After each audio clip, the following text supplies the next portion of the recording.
Industrial Talk is brought to you by Palo Alto Networks. Palo Alto Networks offers zero trust for your operational technology without the PTSD. If you're in the digital transformation game, keeping operational technology secure and running smoothly is a tall order. It's enough to make any coolest operations director wake up in night sweats. Palo Alto Networks Zero Trust OT Security delivers comprehensive visibility and security for all OT assets, networks, and remote operations. It provides best-in-class security while simplifying OT security management. It sees and protects everything in the network, and it automates threat detection while implementing zero trust across all operations. So sleep better at night knowing you have the most comprehensive platform to detect, manage, and secure your OT assets.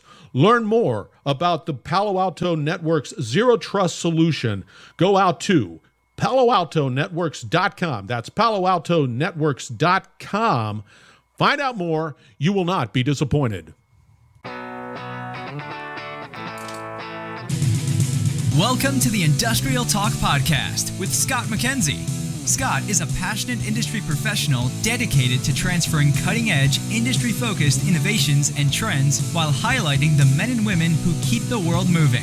So put on your hard hat, grab your work boots, and let's go. All right, once again, welcome to Industrial Talk, the number one industrial-related media platform in the galaxy that celebrates industry professionals and companies because you're bold, you're brave, you dare greatly, you innovate, you solve problems, you collaborate, you are making the world a better place. That's why we celebrate you on this Industrial Talk platform.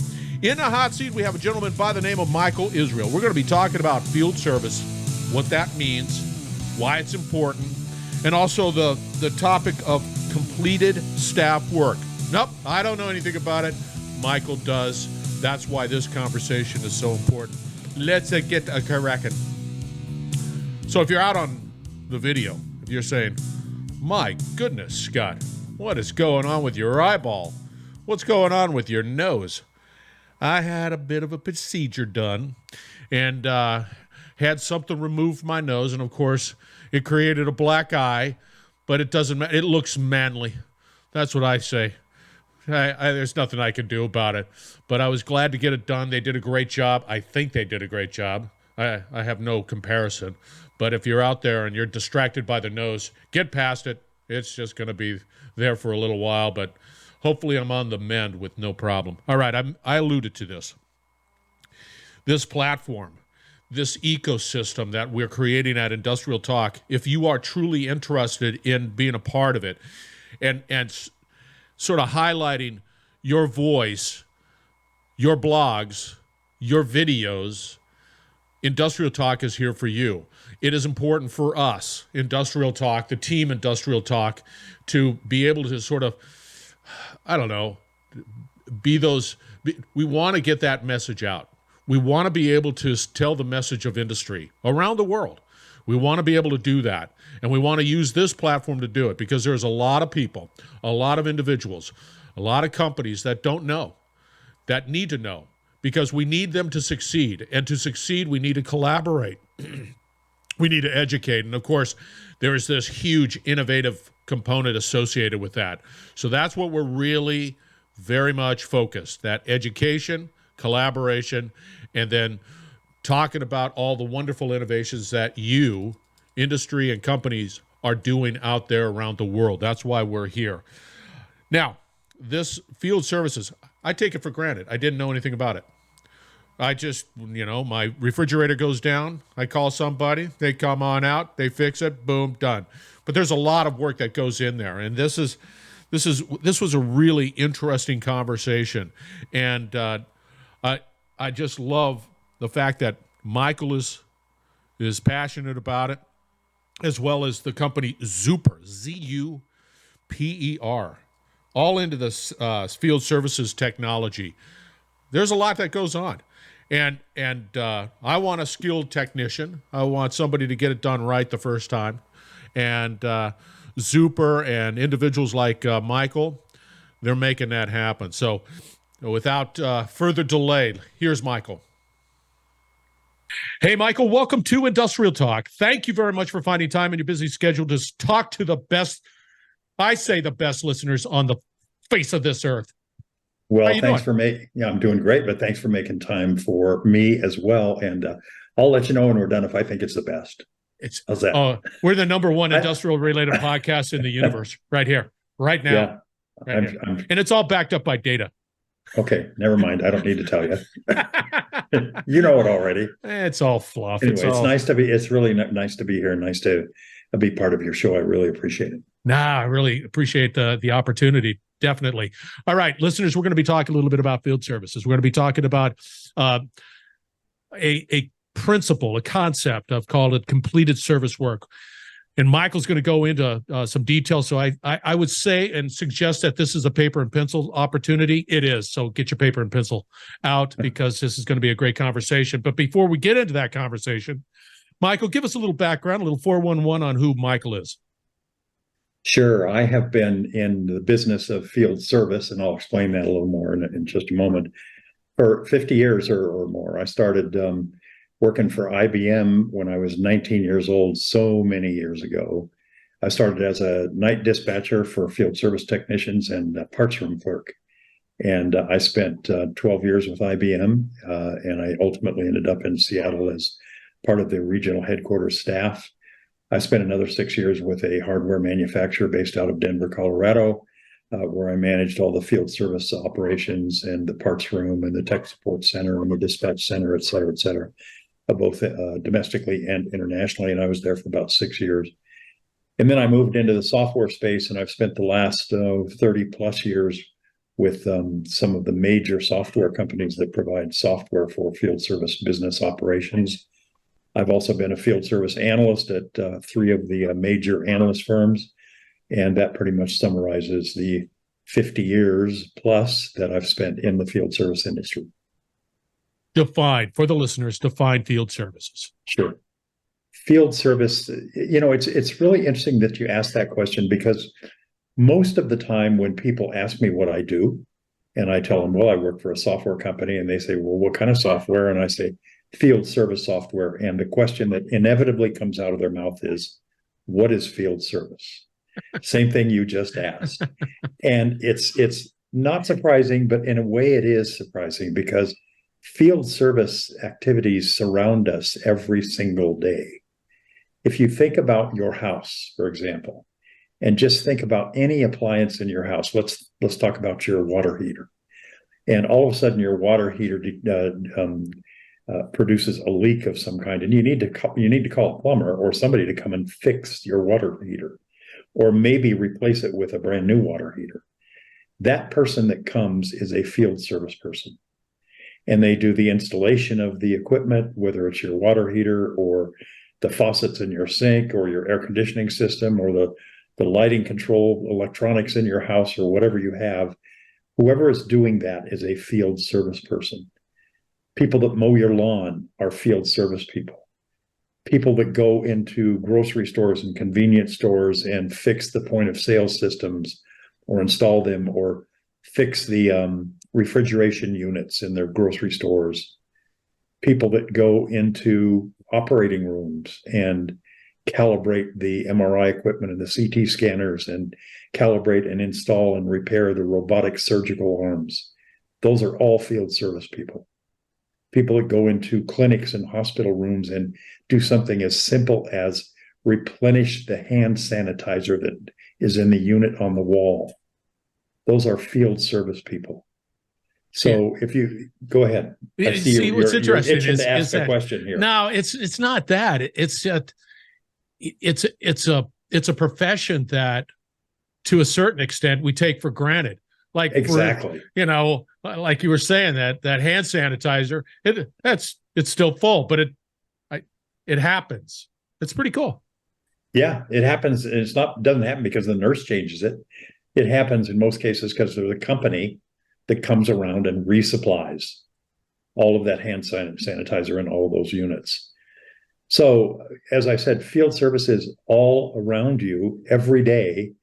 every time you see a van driving down the road, odds are there's a field service person of some type in that van going somewhere to install something, to fix something, to move it around, to deinstall it and put in a new one. It's probably a field service person to do one of those things.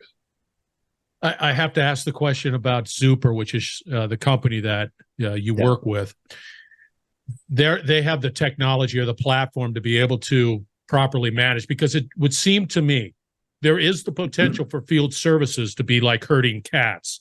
If there's a lot of things going on, and I would imagine that it requires a pretty robust system to be able to manage that activity.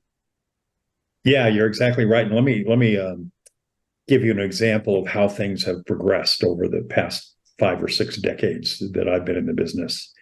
As I mentioned, I started out as a parts room clerk and a night dispatcher. And when one of the field service technicians, we called them field engineers back in those days, and a lot of places still do refer to them as field engineers. When one of them came to the window in the parts room and asked for a part, in order for me to find the part, I had to go to a tub file. And if anybody's as old as you and I are, they'll remember tub files. And I had to pull out the card that had the part number on it that I was looking for. And it would tell me which bin, which row, which bin, and which slot in the bin the part would be in. So I'd go to that row, to that bin, that slot in that bin, I'd pull the part. Then I'd go back to the tub file, pull the card out, mark down that I took 1, and I'd adjust the on-hand quantity then from 12 to 11 or 10 to 9, whatever the number was. That was all a manual process, obviously. When I needed to dispatch a technician in the evening to go repair something, I didn't have any software to look at to tell me who was available. I had a paper list that told me who's working the night shift tonight. And then I had kind of a checklist that said if they were available or if they were at some other customer. And I had to manually update those things. And the reason is because there was no software back then to do that stuff. It was all a manual process, or you wrote it on a whiteboard, or you stuck a magnet on a whiteboard that said occupied or whatever. It's changed so dramatically because now there's software that manages all of that. If an order comes through in a parts room that says a technician, John Doe, needs a part, it will not only it pop up on the screen or print out a sheet that says, here's the part number, here's exactly where it is, here's how many we're supposed to have on hand. And when you issue it to the technician, you go to the window, physically hand it to them, and then update your laptop or your handheld device that says, I gave John part number 1, 2, 3. Now, all of a sudden, the inventory balance shown in the software is -1. So if I had 10, now I got 9. It's all automatic. And as far as assigning and dispatching the technicians, we instantly can see which technicians are available. Are they working today, or are they off shift? Do they work the weekends, or don't they? What are they doing at this very moment? Are they available, or are they at a customer site? And if so, how long have they been there, and when are they expected to finish? Because we know with the software that, based upon the type of service call that it is, that typically takes 45 minutes or 2 hours or 3 days or whatever it is. So we can have a pretty accurate estimate of when that technician is going to be available for the next call. See, and what's interesting is that how you're driving the inefficiencies out of that process. Exactly. Because way back when they used to do it manually, it just has an innate sense of inefficiencies just because it is what it is. Now you're driving that inefficiency out with clarity into seeing where everybody's at and what's happening, I guess, for lack of a better term. Yeah. Not only where everybody's at, but what's out there in the future that needs to be taken care of. And who's the most likely person that is going to be able to do that? Do they, what kind of skills are needed to go to the next job? That's how far away are they from the next job? Yeah. So the software today can look at all of that data, analyze it, and can actually produce an ideal route for a technician. It says, okay, instead of driving from the east end of the city to the west end of the city, and then back to the east end of the city, now we can automatically create a route that says, when you finish job in the east end of the city, go to the next one in the west end of the city, then go to the next one in the west end of the city, whatever one I didn't mention the first time, then back to the south end of the city. And then finally, when I'm done, send me back to the office or send me back to my home. All of that is automatically determined, and the routes and the schedules are automatically calculated and assigned to the right person for the right times. Spectacular. I'm all giddy. That sounds so cool. I mean, I really am. So let's take an example. So I'm on the phone. Mhm. My refrigerator is down for whatever reason. Call goes out. You dispatch a field expert, comes on out, but that system's taking care of it. I got the right person doing the right job. But I want to be able to use this as a segue to that topic of completed service work. Take us through that. He deploys the solution, fixes the refrigerator in this example, and then what?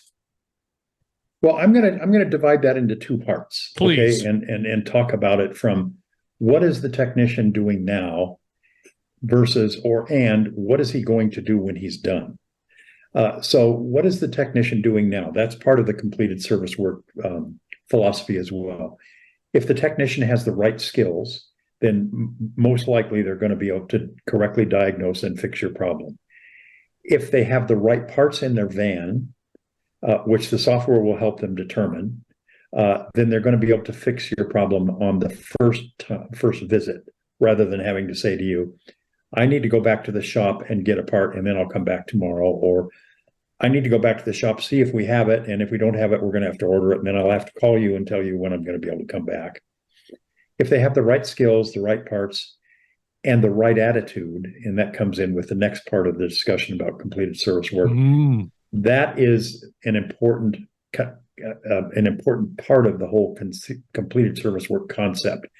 That is, make sure that what you're doing to start with is you're enabled to do it completely and accurately and finish it the first time that you go visit the customer, so that you don't have to go back. The next part of go ahead. So let me just sort of wrap that up real quick. Skills, parts, and attitude is how we're segueing into the completed service work.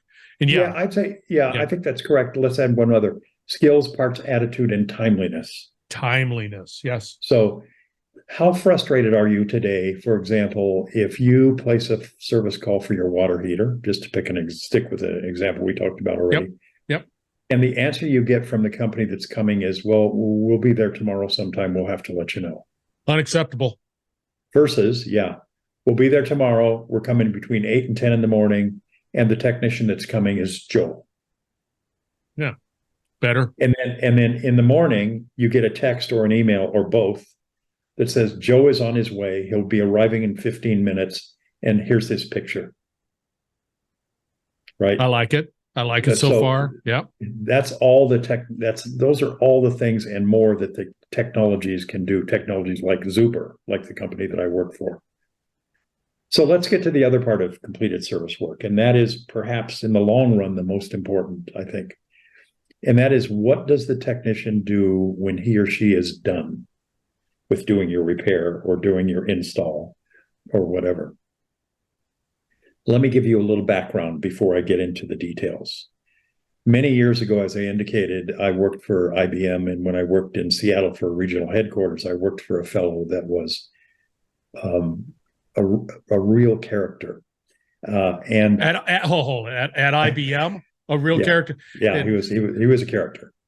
White shirt. He was a positive character. Let me put it that way. I'll even tell you his name. But anyway, for him, I did a lot of writing. I had to write a lot of financial reports and manpower planning reports and things like that. And I would give him my reports, and he'd look at them and read them, and he'd literally throw them across the desk of me, throw the paper across the desk of me. And he'd say, you can do better than this. And I thought that, man, he's a mean SOB when I first started working with him. But the more I worked with him, the more I got to love him, really. And he introduced me to a concept, which was the basis of why he treated me this way. The concept was known at the time, and you can look this up on Wiki and you'll find it was called completed staff work. And completed staff work meant that anybody who is a suburb is a place. Yeah. Anybody who is a subordinate of a superior. who is assigned to write a report for a superior should do so in such a manner to do it so completely, so thoroughly researched, so perfectly written, if you will, that the superior didn't need to do anything except sign it. They didn't necessarily have to review it or make commentary or give criticisms or anything, because that superior knew that the subordinate was going to produce a close to perfect, if not perfect, report. So after a few years, I got close to that. But the point is, he introduced me this concept called completed staff work. And as I thought about it over the years, I thought, why does that just apply to written reports and things? That should apply to everything. So I came up with the concept of completed service work based upon that original introduction to completed staff work. And my thought was, completed service work means that when you're done with your work, you're not done yet. You're only done with your work, your assigned task, when you are able to anticipate the customer's next need, their next question, the next thing that might be helpful for them. And you're able to proactively anticipate and address the next thing that the customer might need, the next question that the customer might ask, the next instruction that might be helpful to the customer, the next recommendation that might make their life easier, like, gee, maybe you need to upgrade your water heater because it's 15 years old. Simple things like that. So it's anticipating what the customer might need in advance and proactively providing that for them, or trying to provide that for them. And that just spans a gamut of opportunities. So with completed service work, what we at Zuper are doing, and we do podcasts about this, and we have a book in process about this, we're trying to encourage organizations to encourage their field service staff to adopt a philosophy and a culture of completed service work that basically says, okay, you fix the water heater, now what? Do you just go on to your next job immediately? Or do you think about what might help the customer? Or do you ask the customer, is there anything else I can do for you? Is there any additional questions I can provide? Any the answers to any additional information I can provide for you? That is completed service work. And that in the long run cements a much closer relationships with your customer than just doing the work. And if you cement a much closer relationship with your customers, number of wonderful things happen. They're going to stay with you. They're not going to look for competitive solutions because they're happy, more than happy with what you do for them. If they stay with you, they're going to spend more money over the long haul. If they're going to buy a new water heater, guess who they're going to buy it from? Not from somebody that just came in and did the work, rather from somebody that came in and acted as a true caring partner for them. And they're also going to give positive referrals to their friends, their neighbors, their business associates. And you're going to get some revenue out of those referrals that you otherwise would not have gotten. Do you require that field service technician to update the system with that information, saying, yes, I had this conversation with Scott. I recommended that the water heater is looking like it's on its last legs. They decided whatever, but I said, okay, you can do. Does that information ever make it to the system itself? Well, that's a great question. And the answer is yes, it can. To say yes, does it always? Is it required? No, not necessarily. One of the advantages of the software systems that are available, including Zuper today, is that you can make that information required. In Zuper, for example, we can make checklists, or you can refer to them as inspection lists as well, where we can say to the technician on site, think of it as an inspection. If you're doing the water heater, make sure you inspect the anode rod, for example, and the pilot light, etc. And if you want to also make sure that the technician asks some specific questions, you can put those in the checklist and you can make them required. So like, did you ask the customer the last time they had their water heater inspected? Did you ask them when the last time was they had the water heater flushed? Those kinds of things. And you can, if you want, you don't have to, but if you want, using the software, you can make those kinds of questions absolutely required, so the technician can't finish his work on the work order or the job unless he answers those questions. Man, now I'm all of a sudden thinking about my water heater. Going over there like, oh my God. We can switch to air conditioner if you like. It's even a little more complex. It's like, oh my gosh. I'm assuming though we don't want to switch to robotic arms in surgical centers right now, though. Cool topic. Don't get me wrong. That's a cool topic. How do you, it seems training. It just seems like there's some training, there's some cultural, organizational type of work that needs to be done to begin deploying this completed service work mentality. How do you provide that? Yeah, I don't think there's any question. There has to be some cultural training, and it has to be led from the top.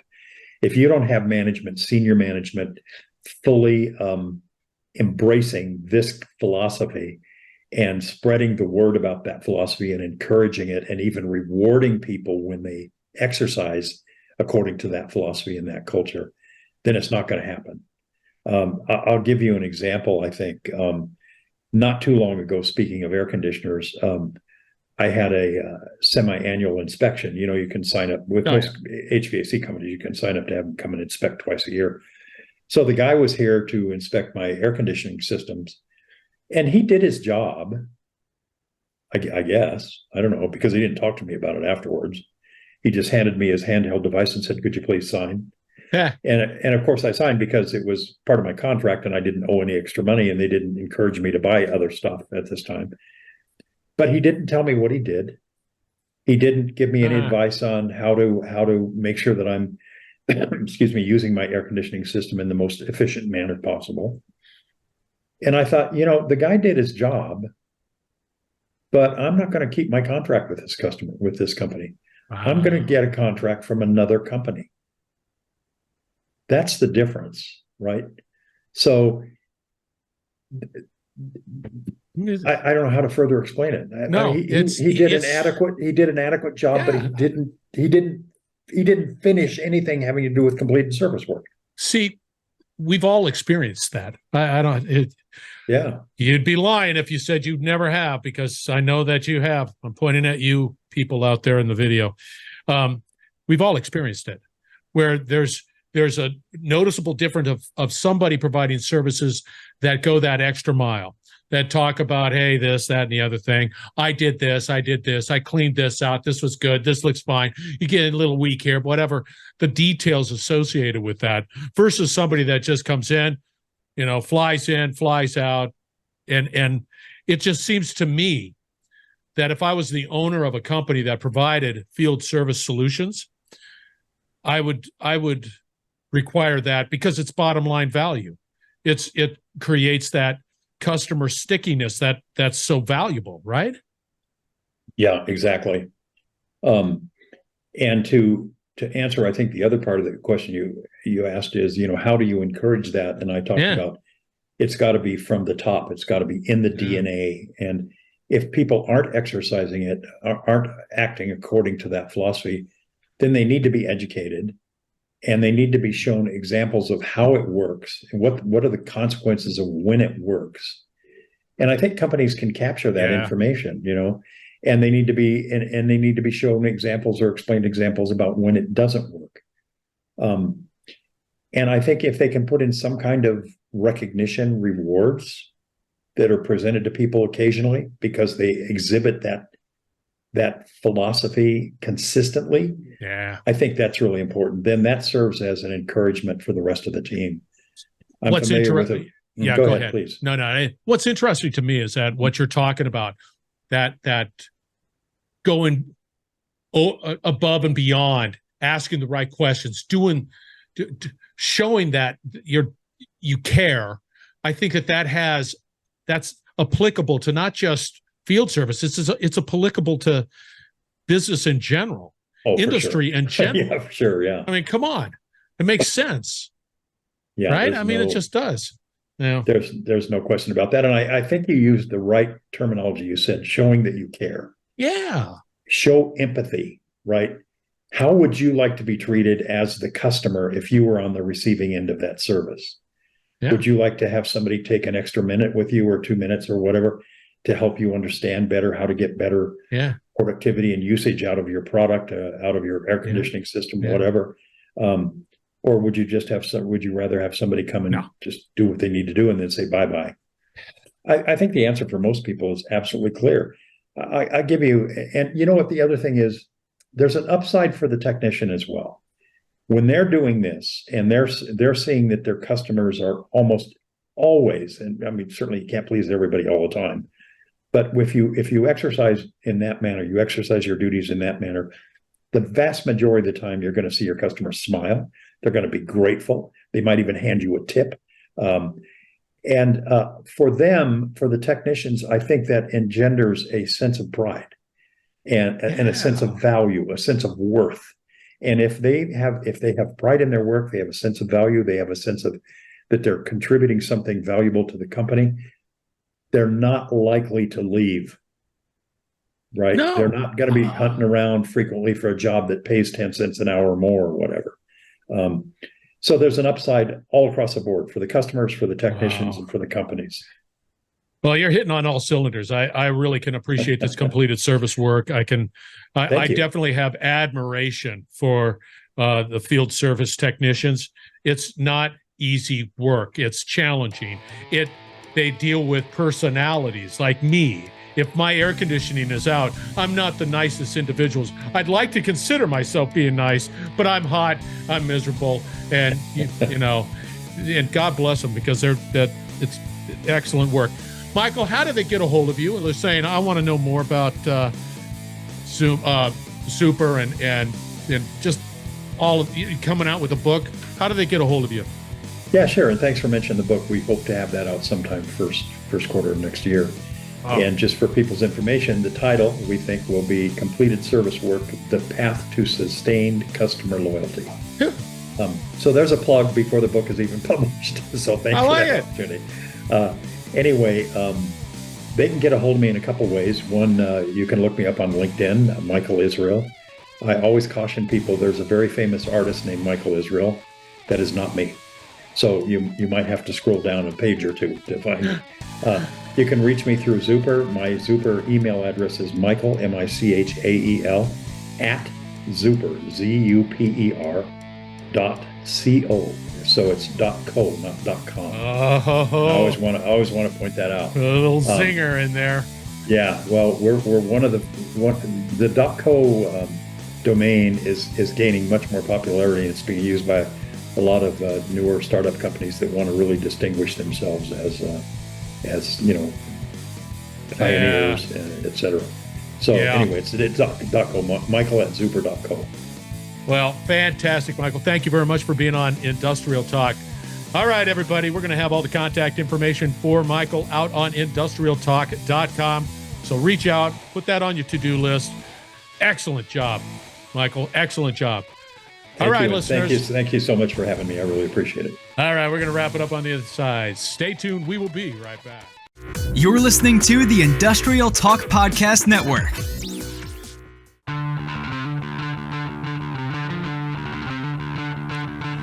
That was a great conversation. Enjoyed that conversation with Michael. Company is Zuper. The gentleman, again, is Michael Israel. You're going to have all the contact information for Michael out on Industrial Talk. Remember, we're creating a platform that makes it easy, simplifies people's ability to be able to get the information they need to make great decisions. And you, industry professionals, you, companies, are leading the way, and you are at the heart of what we're trying to do here at Industrial Talk, because we want to educate, gotta educate. We want to collaborate, we need to collaborate, and definitely innovation is a big part of that, and the only way you're going to do that is that you educate and collaborate. That's exactly what has to happen. So that's what Industrial Talk is all about. We're going to have more great conversations, as you always know. Be bold, be brave, dare greatly. Hang out with me, and let's change the world together. We're going to have another great conversation shortly, so stay tuned. We will be